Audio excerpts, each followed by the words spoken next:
Sir আজকে কি programme ছিল, কি বিষয় নিয়ে আলোচনা হলো একটু বলুন। আজকে আমাদের প্রধানমন্ত্রী ফসল বীমা যোজনা নিয়ে আমরা ব্লক লেভেল মনিটরিং কমিটির মিটিং ডেকেছিলাম, যেটা আমাদের বিডিও সাহেবের চেয়ারম্যানশিপে। তো সেখানে আমরা এক্সটেন্ডেড মিটিং হিসাবে আমরা সিএসসি সমস্ত যারা সিএসসি কর্মচারীরা আছেন সব বিএলইদের আমরা আমন্ত্রণ জানিয়েছিলাম এই মিটিং। কতজন উপস্থিত ছিল এই মিটিংয়ে? আমাদের আধিকারিকরা ছাড়া সিএসসি থেকে প্রায় 30 থেকে 35 জন সিএসসি মেম্বাররা তারা ছিলেন। তাদের উদ্দেশ্যে আপনারা কি বার্তা দিলেন? তাদের উদ্দেশ্যে আমাদের বার্তা এই যে প্রধানমন্ত্রী ফসল বীমা যোজনা, যেটা অনলাইন অ্যাপ্লিকেশন করতে হয়েছে লন্ডনী ফার্মারদের ক্ষেত্রে, তাদের যাতে বেশি পরিমাণ চাষিদের তারা করতে পারেন সেই বার্তা আমি তাদের দিলাম। এবং তাদের ক্ষেত্রে যে ডকুমেন্টসগুলো লাগবে সেইগুলো তাদেরকে একটু বুঝিয়ে দিলাম। সেটা কৃষকদের আধার কার্ড, ভোটার কার্ড, ব্যাংকের পাসবই, জমি রেকর্ড এবং 1 কপি ফটো এবং সেলফ ডিক্লারেশন ফর্ম। এর মাধ্যমে চাষিরা কি সুবিধা পাবে? এই যে ফসল বীমা যোজনা করা হয়েছে, যে কোনো প্রাকৃতিক দুর্যোগে তার ফসলটা প্রোটেক্টেড থাকবে। প্রথমে হচ্ছে তার লাগানোতে যদি দেরি হয়ে যায়, কোনো কারণে বন্যার কারণে যদি দেরি হয় তার জন্য ক্ষতিপূরণ পাবে। মিড সিজনে যদি কোনো ক্লেম হয় তার জন্য ক্ষতিপূরণ পাবে।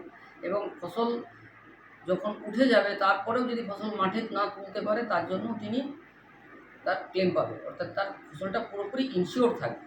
এর জন্য চাষিদের কি ডকুমেন্ট লাগবে?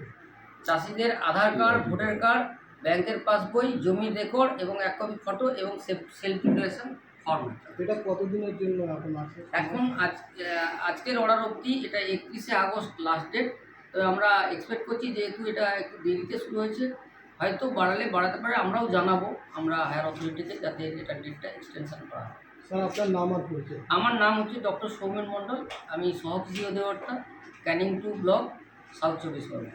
কতটা জমি থাকলে মানে কৃষকরা হচ্ছে কি এই প্রকল্পের আওতায় আসতে পারবে?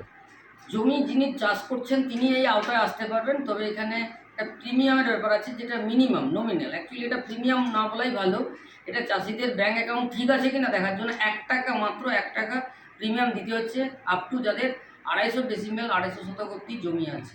250 শতকের বেশি হলে তখন প্রিমিয়ামটা 100 টাকা। এরা কারা করতে পারবে এই বিষয়ে, মানে ফসল বীমাটা কারা করতে পারবে? কৃষকরা আমন চাষ করেছে, আমন ধানের চাষ করেছে, সমস্ত কৃষক করতে পারে।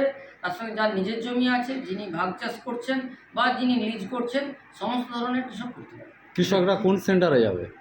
কৃষকরা মেনলি যেটাতে আমরা জোর দিয়েছি এটা হচ্ছে আমাদের সিএসসি কমন সার্ভিস সেন্টারে গেলে এখানে ফ্রি অফ কস্টে চাষিদেরকে সার্ভিসটা দেওয়া হয়।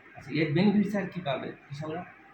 কৃষকদের যদি ফসল ক্ষতি হয়, অর্থাৎ ফসল লাগাতে যদি না পারে বা মিড সিজনে কোনো ক্ষতি হয় বা ফসল তোলার পরে যদি কোনো ক্ষতি হয়, তাহলে তারা ক্ষতিপূরণ পাবে এবং সেই ক্ষতিপূরণের পরিমাণটা অনেক অন্যান্য যে কোনো স্কিমের থেকে অনেক বেশি। সুতরাং কৃষকরা অনুরোধ করবো যাতে কৃষকরা ফসল বীমাটা করে। আচ্ছা, কোনো কৃষক যদি চাকরিজীবী বা পেনশনভোগী হয় তারা কী করতে? সবাই করতে পারে, চাকরিজীবী, পেনশন, যে যাই করুক, যিনি ফসল চাষ করছেন তিনিই করতে পারেন। এই ক্ষেত্রে কোনো বার নেই। Thank you. সুন্দর।